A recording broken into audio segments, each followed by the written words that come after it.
اعوذ باللہ من الشیطان اللعین الرجیم بسم اللہ الرحمن الرحیم الحمد للہ رب العالمین والصلاة والسلام علی نبی الکریم وعلی آلہ الطیبین الطاہرین المعصومین المنتجبین ولعنۃ اللہ علی اعدائہم من الآن الی قیام یوم الدین آمین یا رب العالمین.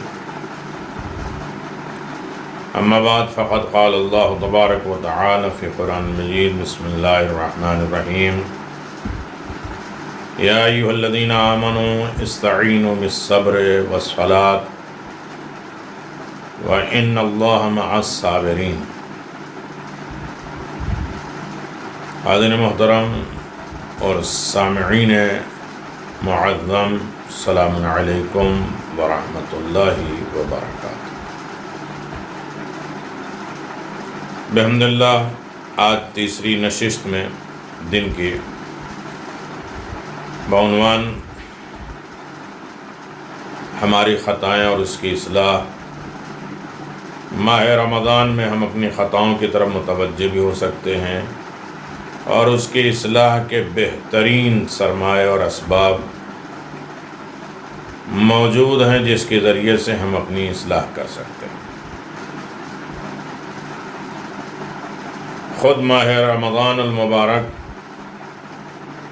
جو عظیم ترین مہینے کے نام سے جانا اور پہچانا جاتا ہے، اللہ تبارک و تعالیٰ نے اس کے نام ہی اتنے عظیم رکھے ہیں جس نام کے ذریعے سے بھی ہم اس کی طرف متوجہ ہو سکتے ہیں اور اس نام کے کچھ اثرات اپنی زندگی میں داخل کر سکتے ہیں. پہلی بات یہ ہے کہ ہماری خطائیں کیا کیا ہیں، ہماری کوتاہیاں کیا ہیں. ہم خود اپنے آپ کو بیمار روحانی اعتبار سے، جسمانی اعتبار سے کمزور جانیں گے، پھر علاج کے لیے تیار ہوں گے.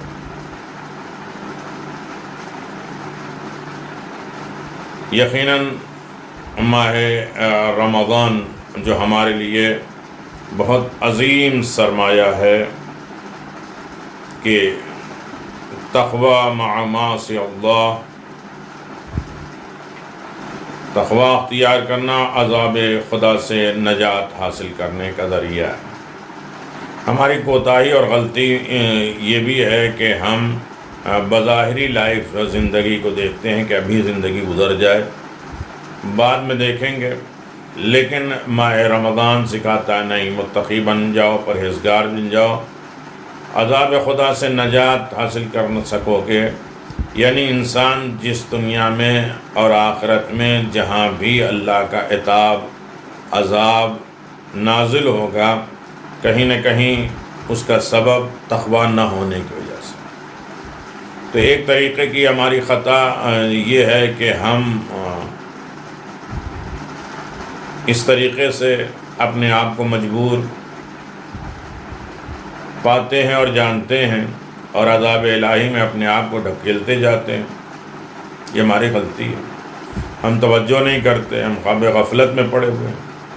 لیکن اس کی اصلاح یہ ہے کہ تقوی تمام تر خطاؤں کی اصلاح ہے. اور روزہ انسان کو متقی اور پرہیزگار بنانے ہی کے لیے آیا ہے. خود آپ دیکھیں کہ رمضان کیا ہے. رمضان اس مہینے کی وجہ تسمیہ، کیوں رمضان کو رمضان کیوں کہتے ہیں؟ چونکہ اس میں روزہ فرض ہے، اس لیے کہ عربوں نے بھوک اور پیاس جیسی سختی برداشت کرنے کی وجہ سے اس کا نام رمضان رکھا ہے. وہ لوگ اس سے تکلیف برداشت کرنا بھی کہتے ہیں. یعنی ناطق، نون تے قاف، نون تے یعنی اس ماہ رمضان کو وہ ناطق، تو سے نہیں بولنے والا، ناطق یعنی تکلیف برداشت کرنے والا مہینہ بھی اسے کہتے ہیں. پیغمبر اسلام احمد مصطفیٰ محمد مصطفیٰ صلی اللہ علیہ وآلہ وسلم سے روایت ہے کہ اس مہینے کا نام رمضان اس لیے ہے کیونکہ یہ مہینہ گناہوں کا نام و نشان مٹا دیتا ہے. یعنی اب جتنی خطائیں غلطیاں ہیں سب کو دھل دیتا ہے، اس کی اصلاح کر دیتا ہے ماہ رمضان۔ حدیث میں ماہ رمضان کے بہت سے نام اور اس کے صفات ہیں، کچھ نام ہوتے ہیں اور کچھ صفات ہوتے ہیں، اور ہمارے اور آپ کی طرح سے نہیں کہ کچھ بھی نام رکھ لیا۔ یہ اللہ اور معصومین علیہ الصلوۃ والسلام کے نام رکھے ہوئے ہیں جو بظاہر ہمیں سمجھ میں نہ آئے، لیکن اس کے کچھ مقاصد اور مطالب ہوتے ہیں، اور نام سے کوئی رابطہ ہوتا ہے۔ ہمارے ہاں بچے کی ولادت کے بعد ہم کوئی بھی نام رکھ لیتے ہیں یا ولادت سے پہلے، لیکن ضروری نہیں کہ اس کے نام اس کے صفات سے جو ہے تطبیق کرے، بعد میں ہو سکتا ہے وہ حاصل ہو جائے، لیکن ایسا نہیں ہے کہ پیدا ہوتے ساتھ کوئی ڈاکٹر ہے اور پیدا ہوتے ساتھ کوئی انجینئر ہے۔ نام کے اثرات بہت زیادہ ہوتے ہیں، چونکہ ہمارا موضوع نہیں ہے۔ ہماری خطائیں کیا ہیں کہ نام اچھا بھی رکھتے ہیں، لیکن اصلاح یہ ہوتی ہے کہ اس اچھا نام کو لینے کا طریقہ بھی ہمیں آنا چاہیے۔ کسی کو غلط نام سے یاد کرنا، بولنا، یہ گناہ ہے۔ لہذا ہماری خطا یہ ہے کہ ہم اچھے نام کو بگاڑ دیتے ہیں، اصلاح نہیں کرتے۔ تو لہذا نام کا اثر ہوتا ہے، اگر صحیح نام جو اچھا لیا گیا ہے اسے اسی طرح سے بلایا بھی جائے تو یقیناً سننے والے جس کا نام ہے اس کا بھی اثر ہوگا، اور بولنے والے کی زبان پہ کم از کم اگر معصومین صفت نام ہوں گے تو اس کی کوئی نہ کوئی چیز اس کو پسند ہوگی، اور انسان شرم و حیا سے اس کو نہیں کہے گا۔ مثلا محمد نام ہے کسی کا صلی اللہ علیہ وسلم کے نام سے منسوب ہے، اور جب ہم اسے بولیں گے تو کم از کم اسے برا تو نہیں کہیں گے، اسے گالیاں تو نہیں دیں گے، اس کے خلاف تو نہیں آوازیں دیں گے، برے انداز سے بلائیں گے تو نہیں۔ تو یہ سننے والے جس کا نام ہے اس کا بھی اصلاح ہوتی ہے اور بولنے والے کی بھی اصلاح ہوتی ہے، لہذا نام کی تطبیق ہونا چاہیے۔ لیکن قرآن، دین، مذہب، ائمہ معصومین کے نام ان کے صفات سے ملحق ہیں، وہ آنے سے پہلے اپنا نام اور اپنی صفت لے کر آتے ہیں۔ پیغمبر نے فرمایا کہ میرے بعد جعفر صادق ہوں گے، صادق ان کا لقب ہوگا، یعنی پیدا ہونے کے بعد وہ سچے ہوں گے، یعنی وہ اپنی صفت لے کر آئیں گے۔ تو اسی طریقے سے بہت سے نام ہیں اللہ تبارک و تعالیٰ کے جس کی طرف ہمیں توجہ دینا ہے اور اپنی اصلاح کرنا ہے۔ ایک ہے یہ شہر اللہ، یہ اللہ کا مہینہ ہے، تو اللہ کا مہینہ ہے تو اس میں جو کچھ بھی ہمیں کرنا ہے وہ اللہ ہی کے لیے کرنا ہے۔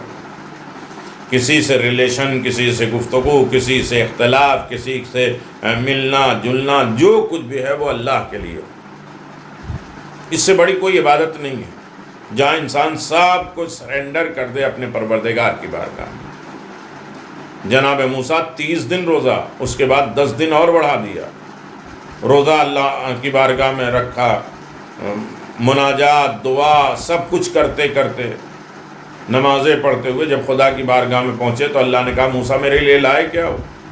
کہا پروردگار 30 دن کے لیے بلایا تھا، 10 دن اور بڑھا دیا تم نے، روزہ رکھوایا، مناجات، گریہ فریاد، سب کچھ کیا۔ کہا یہ موسیٰ سب کچھ تم نے اپنے لیے کیا، میرے لیے کیا لایا؟ انہیں نماز اللہ کے لیے نہیں ہے، روزہ اللہ کے لیے نہیں، دیگر عبادتیں اللہ کے لیے نہیں ہیں، یہ ہم اپنے فائدے کے لیے نماز پڑھتے ہیں، اپنے آپ کو نجات دلانے کے لیے، اپنے اعمال کی قبولیت کے لیے، روزہ رکھتے ہیں اپنے آپ کو جہنم سے بچانے کے لیے، گریہ آزاری اور مناجات جو کرتے ہیں اپنے گناہوں کو پاک کرنے کے لیے۔ اللہ کے لیے کیا ہے؟ تو اللہ نے کہا میرے لیے کسی سے تم نے دوستی کی اور میرے لیے کسی سے دشمنی کی، یہ ہے اللہ کا۔ تو اگر یہ مہینہ اللہ کا ہے تو ہمارا سارا عمل صرف اللہ کے لیے ہونا چاہیے، اس کی پسند و ناپسند کا خیال ہونا چاہیے، یعنی پورا مہینہ اللہ کا ہے، یعنی ہمارے ہاتھ بھی اللہ کے لیے ہو جائیں، زبان بھی اللہ کے لیے ہو جائیں، آنکھیں بھی اللہ کے لیے ہوں، اعضاء و جوارح بھی اللہ کے لیے، ہماری سوچ اللہ کے لیے، ہماری فکر اللہ کے لیے، ہماری زبان اللہ کے لیے، ان ساری چیزوں کی اصلاح ہونا چاہیے۔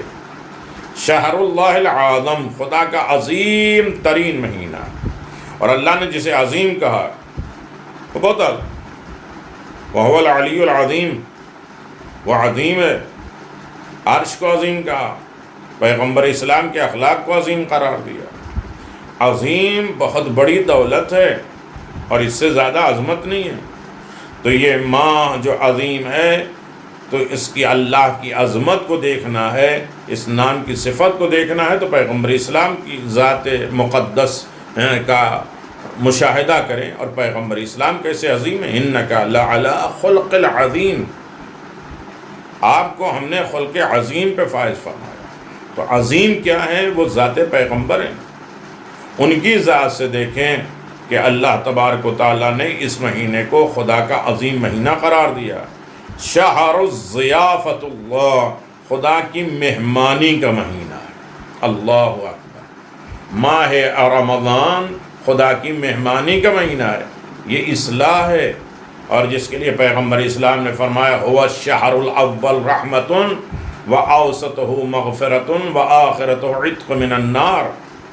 ماہ رمضان کے شروع میں رحمت نازل ہوتی ہے، دوسرے حصے میں بخشش اور نجات ملتی ہے، اور آخری حصے میں جہنم کی آگ سے آزادی ملتی ہے۔ تو یہ رحمت کے دن ہے۔ رحمت کتنے طریقے سے ہے، قرآن میں کتنی رحمتیں آئی ہیں، کن کن چیزوں کو اللہ نے رحمت قرار دیا ہے، تو اپنی زندگی میں رحمت ہی رحمت ڈالیں۔ رحمت نہیں ہے ہم اپنے آپ کی خطائیں غلطیاں خود اپنی زندگی کو دشوار بنا لیتے ہیں، تکلیف دہ بنا لیتے ہیں، ورنہ اللہ کی طرف سے تو رحمت ہی رحمت آتی ہے۔ جو رحمت للعالمین کو بھیجے، خود رحمان الرحیم اپنے آپ کو کہلائے، بار بار رحم دل علی ابن ابی طالب کے ذریعے یہ دین کی تبلیغ پہنچائے، ہمارے رحم ترین شخصیت امام حسین کے ذریعے اس دین کی حفاظت کرے۔ پردہ غیب میں رحیم امام ہے، جو ہماری تمام خطاؤں اور غلطیوں کو دیکھتے ہیں پھر بھی برداشت کرتے ہیں، اور ہمیں دن رات یاد کرتے ہیں۔ تو یہ کیا رحمت ہے؟ یعنی یہ مہینہ ضیافت اللہ کا مہینہ ہے۔ روایت میں یہ بات آئی ہے کہ ماہ رمضان ایک ایسا مہینہ ہے جس میں اللہ تعالیٰ اپنے بندوں کی مہمانی کرتا ہے، اچھے اچھے کھانا کھلاتا ہے، لوگوں پر لطف خداوندی ہوتی ہے، ہر سانس ایک تسبیح کی طرح ہوتی ہے، تمہارا سونا عبادت ہوتا ہے، جاگنا بھی عبادت ہے، بلکہ ہر سانس عبادت ہے۔ اس ماہ میں بندوں کے اعمال قبول کیے جاتے ہیں اور دعائیں مستجاب ہوتی ہیں۔ ایسا نہیں کہ جب ہم قرآن پڑھ رہے ہیں تو خدا کے مہمان، جب ہم نماز پڑھ رہے ہیں تو خدا کے مہمان، جب افطار کر رہے ہیں تو خدا کے، ہر لمحے ہر سانس ہم خدا کے مہمان ہیں۔ اور اتنی بات تو ہر انسان جانتا ہے کہ مہمان کو میزبان کے طریقے سے رہنا ہے، اس کے پاس جیسا میزبان چاہتا ہے اس کے اعتبار سے اسے رہنا ہے۔ اگر یقیناً اس میں کوئی شک ہی نہیں ہے کہ میزبان بڑا رحیم ہے، لیکن ہماری خطا کیا ہے؟ مہمان بڑا لعین ہے، نالائق ہے، ناشکرا ہے، بے فکرہ ہے۔ یہ ساری چیزیں ہماری غلطیاں ہیں، لیکن اس کی اصلاح اسی ماہ رمضان میں ہو سکتی ہے۔ رسول خدا صلی اللہ علیہ وسلم فرماتے ہیں جب ماہ رمضان آتا ہے تو فوراً ہی روزہ تم پر فرض واجب ہو جاتا ہے، جنت کے دروازے کھول دیے جاتے ہیں، شیطان کو زنجیر میں باندھ دیا جاتا ہے، اور اس کی ایک رات 1000 شبوں سے بھی بہتر اور شب قدر ہے۔ جو شخص بھی اس شب قدر میں محروم رہ گیا وہ واقعی بد نصیب ہے۔ اب رہا یہ مسئلہ کہ شیطان باندھ دیا جاتا ہے، تو نفس کو ہم نے شیطان تو نہیں بنا لیا، خواہشات کو ہم نے شیطان تو نہیں بنا لیا، ہر چیز بلیم شیطان کے اوپر ہے۔ تو پہلے یہ سوچیں کہ ہم نے اپنے نفس کی اطاعت کی، اپنے نفس کو پرستش کی، اپنی خواہشات کو ہم نے خدا بنا لیا، تو یہ غلطی ہماری ہے، اور غلطی ہونے کے بعد ہمیں اس کی اصلاح کریں۔ مومن کے واجبات میں سے ہے کہ مومن 3 کام ضرور کرتا ہے، نماز پڑھتا ہے، زکوٰۃ دیتا ہے، اور تمام روزوں کی پابندی کرتا ہے۔ تو یقیناً یہ ضیافت اللہ ہے، اللہ کا مہینہ ہے، اس میں مہمان ہے، اور مہمان کی کیفیت کیا ہوتی ہے؟ درمیان دعاؤں میں یہ بات آئے گی کہ مہمان کے شرائط کیا ہیں، مہمان کی فضیلت کیا ہے، اور مہمان کو کیا کیا عطا کیا جاتا ہے۔ آتا ہے مہمان، اس کے بعد جاتا ہے تو اسے گفٹ اور تحفے دیے جاتے ہیں۔ شہر و قرات القرآن، تلاوت قرآن کا مہینہ ہے۔ انسان کی زندگی میں قرآن کی تلاوت یعنی صرف جو ہے وہ قرآن پڑھنا نہیں ہے، تلاوت قرآن کی مہینہ ہے، لہٰذا انسان بارگاہ رب العزت میں اس مہینے کو قرآن مجید کی تلاوت کے ساتھ رکھیں۔ تلاوت کا کچھ نہ کچھ رابطہ ہے اس ماہ رمضان میں۔ شہر الصیام، روزہ رکھنے کا، روزہ سیام کے معنی اپنے آپ کو بچا لینا، بہت سی چیزوں سے اپنے آپ کو بچا لینا، کنارہ کش کر لینا۔ یہ مہینہ کنارہ کشی کا مہینہ ہے، بچانے کا مہینہ ہے، اپنے نفس کو، اپنی فکر کو، اپنے خیال کو، اپنے اخلاق کو، اپنے تمام معاملات کو، مال دولت ہنر نیکیاں سب اچھائی کرنے کے بعد اسے بچانے کا مہینہ۔ شہر الاسلام، اسلام کا قیمتی مہینہ ہے، تو ہم مسلمان ہو جائیں۔ مسلمان وہی ہے جس کی زبان اور ہاتھ سے دوسرے لوگ محفوظ رہیں، زبان سے غیبت اور سختی نہ ہو، اور ہاتھ یہ مسلمانوں کے خلاف استعمال نہ ہو، نہ قلم کے ذریعے، نہ تلوار کے ذریعے، نہ کسی اور ذریعے سے۔ شہر طہور، پاکیزگی کا اور طہارت کا مہینہ ہے، تو ہم ظاہری بھی پاکیزگی کا خیال رکھیں اور باطنی بھی پاکیزگی کا خیال رکھیں۔ اگر اچھا لباس پہن رہے ہیں، غسل کر رہے ہیں اور خوشبو لگا رہے ہیں اور طرح طرح کے اپنے بدن کو سجا رہے ہیں، پاک کر رہے ہیں، جہاں وضو کے ذریعے، غسل کے ذریعے، تو اس کے جو ہے وہ بیک گراؤنڈ پہ بھی جائیں، اس کے پس پردہ بھی جائیں کہ وضو کیوں واجب ہے، غسل کیوں واجب ہے، کیا ہمارے ہاتھ پاؤں دھل جانے کے بعد ہم اپنے آپ کو طاہر سمجھ لیں گے، اس کے فائدے کیا ہیں، اس کے اثرات کیا ہیں۔ تو لہذا ضروری ہے کہ انسان اندر سے بھی پاک ہو اور باہر سے بھی پاک ہو۔ یہاں تک معصومین نے فرمایا کہ جب آئینہ بھی دیکھو تو دعا کرو کہ اللہ جس طرح سے ہمارا یہ ظاہر اچھا ہے اسی طرح اندر کا بھی ہمارا اچھا ہو جائے۔ تو یہ شہر الطہور ہے، طہارت کا مہینہ ہے، پاکیزگی کا مہینہ ہے۔ ہماری نجاست نہ آئے، نہ ذہن میں نجاست آئے، خباثت آئے، خرافات آئے، نہ ہمارے بدن اور اعضاء اور ہمارے بدن پہ، ہمارے دامن پہ دھبے لگیں۔ شہر الحمیز، خالص کرنے کا مہینہ۔ اللہ اکبر، سب سے بڑا مسئلہ یہی ہے کہ انسان کا عمل بارگاہ رب العزت میں خالص ہے یا نہیں۔ سب سے پہلی یہ آواز آئے گی کہ انسان یہ عمل کو اللہ کے لیے کر رہا ہے، تو اللہ تبارک و تعالیٰ نے کہا کہ یہ عمل جو ہے جو بھی کرنا ہے تو میرے لیے کرنا، للہیت کرنا، اور اللہ کے علاوہ کسی اور سے نہیں کرنا۔ تو یہ خالص جب انسان، جس میں کوئی ملاوٹ نہ ہو، خالص کا مطلب دکھاوا نہ ہو، افطاری کرا رہے، ارے میں نے افطاری کرایا تھا اور ان کے دسترخوان پہ کیا کیا چیزیں تھیں، انہوں نے اتنا خرچ کیا تو ہمیں تو اور زیادہ کرنا ہی پڑے گا، انہوں نے 10 آدمی کو بلایا تو 100 آدمی کو ہمیں بلانا ہی پڑے گا، انہوں نے ایک جو ہے وہ پروگرام کو اسپانسر کیا ہے تو ہمیں 10 آدمی کو کرنا چاہیے۔ صرف یہ ریاکاریاں چل رہی ہیں، دکھاوا چل رہا ہے۔ رمضان مخلصوں کا کام ہے، خلوص اس میں ہونا چاہیے۔ کیوں؟ اس لیے کہ الصوم جنت من النار، جنت کی سپر ہے۔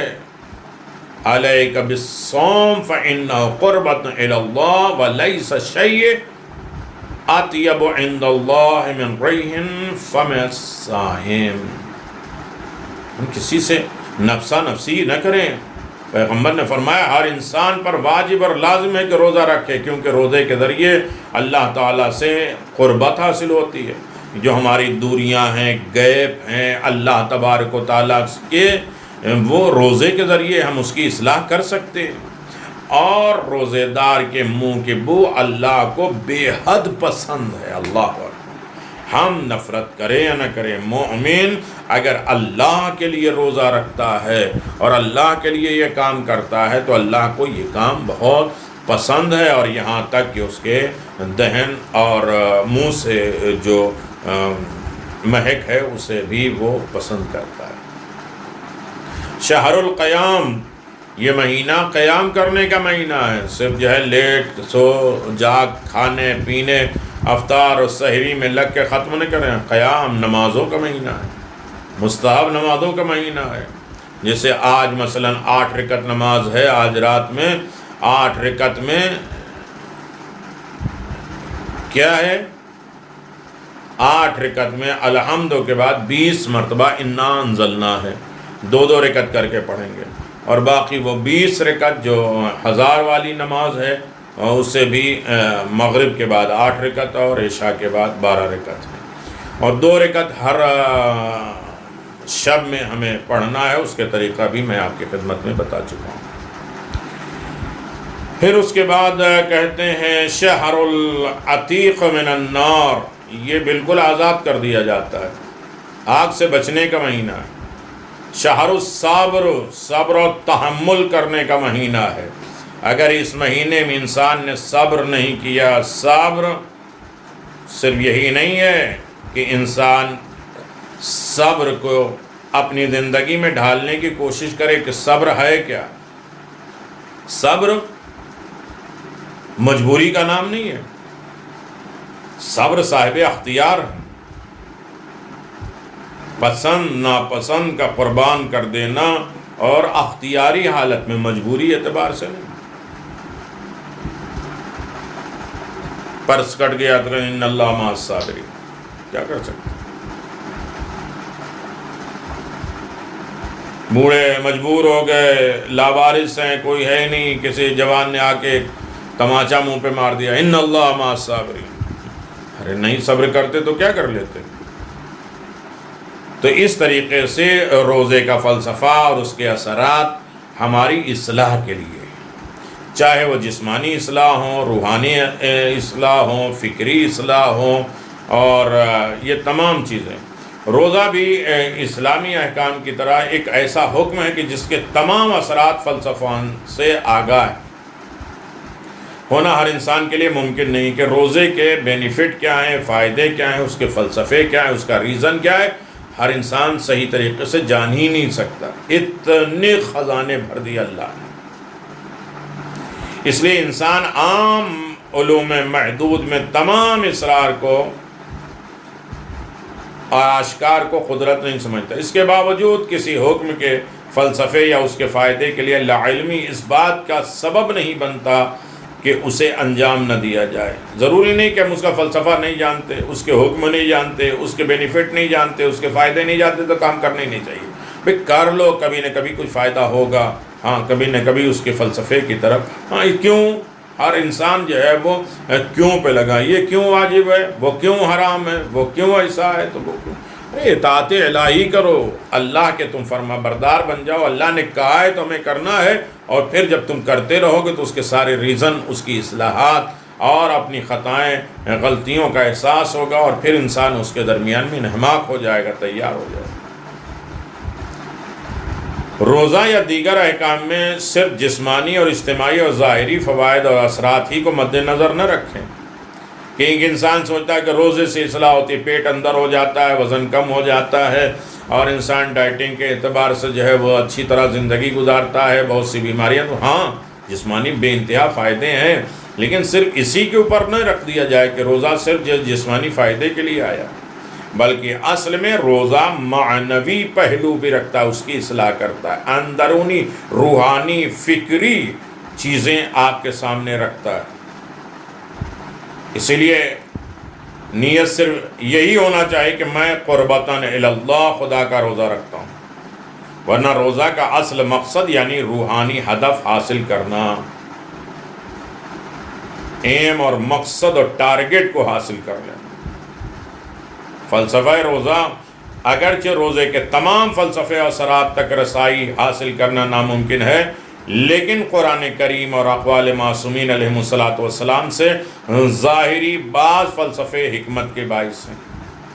پہلا، روزہ باعث تقویٰ ہے، متقی بنو گے تو قرآن ہدایت کرے گا، رہنمائی کرے گا، متقی رہو گے تو امیر المؤمنین ہمارے امام رہیں گے، وہ مومنوں کے امیر ہیں، مومنوں کے امام نہیں ہیں۔ متقی امام المتقین، متقی کے عمل کو اللہ قبول کرتا ہے، سب کے عمل کو قبول نہیں کرتا۔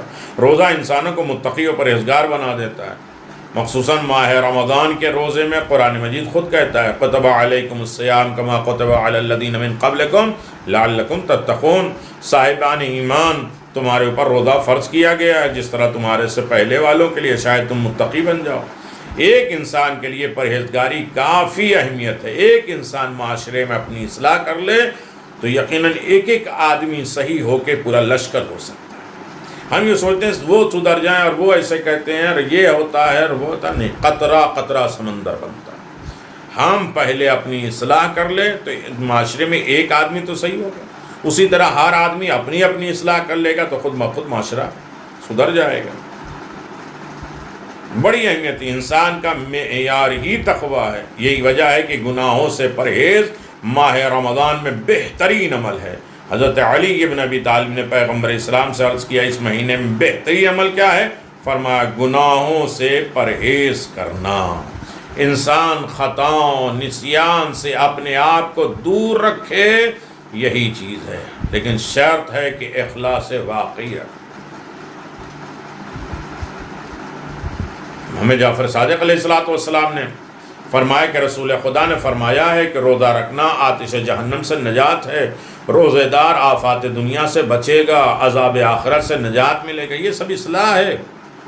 لیکن ہم اپنے آپ کے خطاؤں کو اپنے سامنے رکھیں تو صحیح، اسی لیے نماز شب ہے کہ تنہائی میں آ کے اقرار تو کرو کہ میرے اللہ میں نے سے یہ غلطی ہو گئی، یہ کوتاہیاں ہو گئیں، یہ ہماری توجہ نہیں بڑھ رہی، ہمارے اندر خلوص نہیں پیدا ہو رہا ہے، ہم تیرے قرب نہیں ہو رہے ہیں، ہمارے اندر روحانیت نہیں پیدا ہو رہی ہے، ہماری زبانوں سے لوگ بچ نہیں رہے ہیں، ہمارے طعنے اور تشنیع سے لوگ جو ہے محفوظ نہیں ہیں، ہماری زبان پہ غیبت نہیں رک رہی ہے، ہمارے دل سے حسد اور بغض اناد نہیں جا رہا ہے، یہ ساری غلطیاں ہیں۔ عذاب آخرت سے نجات ملے، جب تم روزہ رکھو تو دل میں نیت کرو کہ شیطانی وسوسے اور خواہشات نفسانی پہ قابو رکھو گے، اپنے نفس امارہ کو زیادہ روزہ اور عبادت کے ذریعے کمزور کر لو، کھانے پینے کی چیزوں کی طرف زیادہ تر جو ہے بھاگو نہیں، رغبت نہ کرو۔ کہتے ہیں یہ سحری میں کھاؤ تو دن بھر پیاس نہیں لگے، اگر پیاس نہیں لگی تو روزہ کس بات کا، کیوں رکھ رہے روزہ؟ الائچی کھا لو اور یہ کھا لو اور پانی پی لو اور دودھ پی لو اور یہ ہو جائے اور تری کھا لو، یہ سب چیز تاکہ روزہ نہ لگے، اور روزہ نہیں لگے گا تو فائدہ کیا ہے؟ نارمل انسان جو ہے وہ سفر کرتا ہے، ایک آدھ دن بھوکا ایسے ہی رہ جاتا ہے، نہیں کچھ ملتا ہے، تو کیا اس سے روزہ ہے؟ روزہ احساس کا نام، محسوس کرنے کا نام۔ اصلاح ہماری یہ ہے کہ ہمیں ہر وقت احساس ہو، اپنا بھی احساس ہو، اپنے قرابت داروں کا احساس ہو، غریب فقراء کا بھی احساس ہو، اور اللہ کے وجود کا بھی محسوس کریں، اللہ کا قرب، اللہ کی عبادتوں میں بھی انسان کے حص پیدا ہو جائے۔ یقیناً جب تم روزہ رکھو تو دل میں نیت کرو کہ شیطانی وسوسے اور خواہشات نفسی پر قابو رکھوں گا۔ ہم شیطان پہ بھی کنٹرول رکھیں گے، اپنے نفس بھی کنٹرول رکھیں گے، اور اپنے نفس امارہ کو زیادہ روزہ اور عبادت کے ذریعے کمزور کر لو، کھانے پینے کی طرف زیادہ رغبت نہ کرو، اور ہر لحظے ہر لمحے اپنے گناہوں کی معافی مانگتے رہو، اور نفس کی گندگی اور تاریکی دنیا کی چاہت وغیرہ کو اپنے دل سے دور کر دو، دل میں صرف اور صرف نام خدا باقی رہے، اور دیگر دنیاوی خیالات کو بالکل چھوڑ دو۔ یہ وہ چیزیں ہیں کہ جہاں معصومین علیہ السلام نے فرمایا کہ یہ روزہ ہے، اور روزہ جو ہے وہ اصلاح کرنے کا نام ہے، یعنی روزہ انسان کی زندگی میں اصلاحات پیدا کرتے ہیں، یعنی انسان بہت سے اعمال ہیں، کبھی رات کے اعمال ہیں، کبھی دن کے اعمال ہیں، کبھی سحری کے وقت اعمال ہیں، کبھی افطار کے وقت اعمال ہیں، یہ 4 حصوں میں ڈیوائیڈ کر لیجئے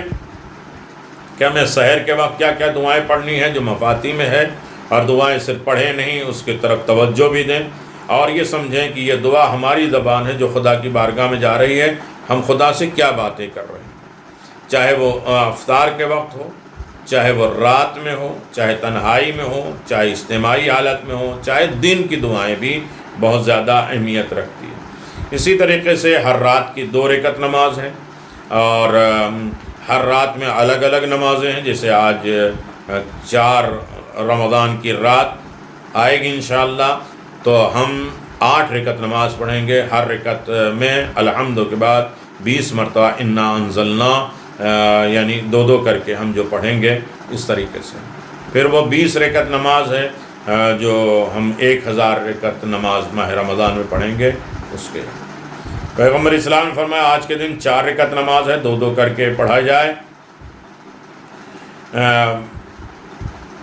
پہلی رکعت میں سورہ الحمد کے بعد آیت الکرسی، دوسری رکعت میں الحمد کے بعد سورہ قل هو اللہ پڑھے اور نماز تمام کرے۔ اسی طرح دوسری رکعت بھی انسان پڑھے اور دوسری رکعت کی پہلی رکعت میں انسان دوسری 2 رکعت کی پہلی رکعت میں سورہ الحمد کے بعد ایک مرتبہ سورہ قل اعوذ برب الفلق ہے اور دوسری رکعت میں سورہ الحمد کے بعد سورہ ناس ہے۔ پھر نماز کے بعد 10 مرتبہ استغفر اللہ ربی واتوب الیہ کہیں، اور پھر اس کے بعد جو شخص چاہتا ہے کہ آج کے دن وہ بخشا جائے، رحمت ہو، فخر کیا جائے، محشر میں وہ کامیاب ہو، تو 10 رکعت نماز پڑھے 2 کر کے۔ الحمد کے بعد ہر رکعت میں 10 مرتبہ سورہ قل هو اللہ کی تلاوت کرے، تو اللہ تعالیٰ قیامت کے دن اس کے لیے ایک نور مقرر کرے گا جو اس کے کھڑے ہونے کی جگہ سے لے کر اور پوری زندگی ہر طرف سے اس کی روشن ہو جائے گی۔ اور زیادہ سے زیادہ آج کے دن یا قاضی الحاجات 100 مرتبہ، سبحان اللہ والحمدللہ 1000 مرتبہ، یا لطیف 129 ٹائم۔ زیادہ سے زیادہ انسان امام حسن امام حسین علیہ السلام کی ذات برکت اور ائمہ معصومین علیہ السلام کی ذات بابرکت کے لیے صلوات پڑھتا رہے، دعا کرتا رہے۔ خاص طریقے سے اللہ تعالیٰ کی رضایت جو دوسرے دن کے روزے میں بیان کیا ہے، روزے کی حالت میں ہماری پہلی اصلاح ہے کہ اللہ ہر طریقے سے ہم سے راضی ہو۔ والدین کی رضا اللہ کی رضا ہے، ہمارے والدین راضی ہوں۔ ماہ رمضان میں کہا کرو کہ اسے رمضان نہ کہو، ماہ رمضان کہو، رمضان خود خدا کا نام ہے۔ روزے کی نیت کے ذریعے تمہاری اصلاح ہونا چاہیے، نیت کا وقت معین ہونا چاہیے، نیت سے ظہر تک، ظہر کے بعد بیدار ہونا اور اول وقت نماز پڑھنا اور بیماروں کے صحت یابی کے لیے دعا کرنا، اور یقیناً اللہ تبارک و تعالیٰ کی بارگاہ میں کہ پیغمبر اسلام فرماتے ہیں کہ تیسرے دن کی دعا، جو شخص یہ دعا پڑھے گا اللہ تعالیٰ جنت فردوس میں اس کا گھر بنائے گا، اور اس میں 70,000 کمرے چمکتے ہوں گے، نور کے ہوں گے، ہر کمرے میں 1000 تخت ہوگا جن پر حوریں بیٹھی ہوں گی، ہر کمرے میں 1000 فرشتے ہوں گے، اللہ تعالیٰ سے کی طرف سے ہدایت لے کر ان کے لیے داخل ہوں گے۔ یقیناً آپ جانتے ہیں کہ یہ وہ چیزیں ہیں کہ جو روزانہ چھوٹی چھوٹی جو دعائیں پیغمبر اسلام کی ہے، اس دعا کے پڑھنے کا اثر ہے، اور تیسرے دن کے روزے رکھنے کا یہ ثواب ہے۔ تیسرے روزے کی نماز آج کے دن میں 2 رکعت نماز، اس کی پہلی رکعت میں سورہ الحمد کے بعد سورہ فتح اور 1 مرتبہ تلاوت کریں، دوسری رکعت میں سورہ الحمد میں کوئی بھی سورہ پڑھ لیں۔ یہ 3 ماہ رمضان کی نماز ہے۔ چوتھی شب میں کہ رسول خدا صلی اللہ علیہ وسلم نے امیر المؤمنین سے خطاب کیا، اگر کوئی یہ نماز پڑھ سکتا ہے تو پڑھ لے، عمل 7 پیغمبروں کے عمل کے بلند ہے۔ 8 رکعت نماز ہے، 2 کر کے، ہر رکعت میں الحمد کے بعد 20 مرتبہ سورہ انا انزلنا ہے۔ تو بہت سی نمازیں ہیں، چونکہ یہ ہمارا اس دن کا جو موضوع ہے وہ اعمال ماہ رمضان، فضیلت ماہ رمضان، درس ماہ رمضان اور اصلاح ماہ رمضان، خطاؤں اور غلطیوں کو دور کر دینے کا بہترین وسیلہ ہے۔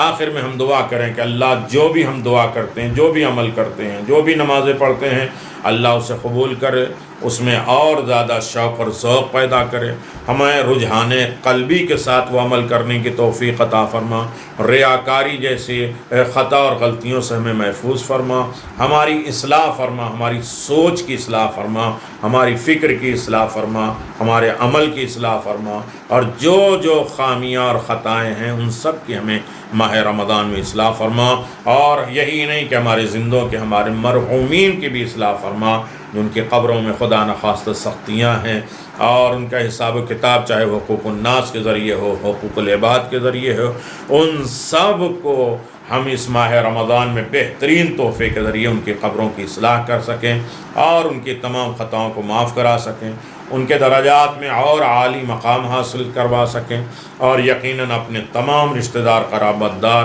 اپنی آل اولاد، اپنے خاندان کے حفظ و امان ان کی زندگی صحت سلامتی عطا ہو، ماہ رمضان کا ہر لمحہ اپنے امام سے قریب ہونے کا بہترین وسیلہ قرار دے، دنیا کی یہ مصیبتیں دور ہوں، مومن آپس میں ملاقات ہو، جہاں جہاں مومنین پھنسے ہوئے ہیں اپنے قرابت دار رشتہ داروں سے الگ، پروردگار انہیں بھی خیر خیریت کے ساتھ اپنے وطن اپنے لوگوں کے درمیان میں پہنچائے۔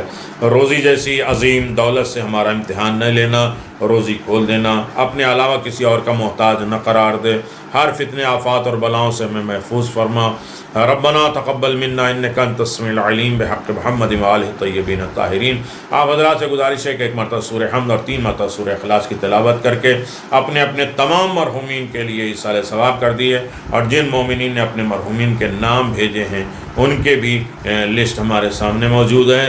اللہ ان سب کو اس ماہ رمضان میں بہترین سورہ فاتحہ کے ذریعے، دعاؤں کے ذریعے، مناجات کے ذریعے ان کے تمام قبروں کو روشن فرما، انہیں اعلیٰ علیین میں جگہ عنایت فرما، اور جو مومنین نے اپنے مرحومین کو یاد کرنے کا بات کی ہے تو ان کے حقوق بھی انہیں ادا کرنے کی دولت فرما۔ جس طرح انہوں نے اپنے والدین یا رشتہ دار مرحومین کو یاد کیا ہے، اللہ انہیں بھی ہر وقت زمانے میں یاد رکھنا چاہیے کہ روزیوں میں برکت عنایت فرما، انہیں تمام فتنے آفات اور بلاؤں سے محفوظ فرما۔ ربنا تقبل منا انک انت السمیع العلیم بحق محمد وآلہ الطیبین الطاہرین۔ اللہم صلی علی محمد